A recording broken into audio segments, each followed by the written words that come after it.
आज आपण बघणार आहोत गौरी विशेष खुसखुशीत शंकरपाळ्या। चला तर मग साहित्य बघा। भांड्यामध्ये 1 ग्लास पाणी घेतलंय, 1 ग्लास तूप नाही तर डालडा आपल्या आवडीनुसार, आणि 1 ग्लास साखर। जर तुम्हाला गोड जास्त आवडत असेल तर तुम्ही साखर अजून अर्धी वाटी वाढवू शकता आणि हे नुसतं साखर वितळेपर्यंतच गरम करायचं। नंतर एका ताटामध्ये 1 किलो मैदा चाळून घेतलाय, त्यात 1 ग्लास रवा टाकायचा बारीक, आणि जे आपण पाणी तयार केलंय साखरेचं आणि तुपाचं त्या पाण्यामध्ये छान पीठ मळून घ्यायचं। पाणी असं वेगळं वापरायचं नाही, त्या पाण्यातच पीठ मळून घ्यायचं आणि छान एका भांड्यामध्ये झाकण झाकून 1 तास जरा मुरत ठेवायचं। आता हे आपले 1 तास झाले तर आपण छानसा एक छोटासा गोळा घेऊन अशी मीडियम साईजची चपाती लाटून साईडला जे चिरा पडला त्या चिरा कापून छान असं शंकरपाळ्या कापून घ्यायच्या।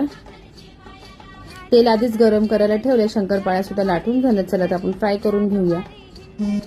एकदम गोल्डन ब्राऊन फ्राय करून घ्यायचं स्लो गॅसवर। त्या शंकरपाळ्या आपल्या फ्राय करून झाल्यात। गौरीच्या नैवेद्यासाठी एकदम खुसखुशीत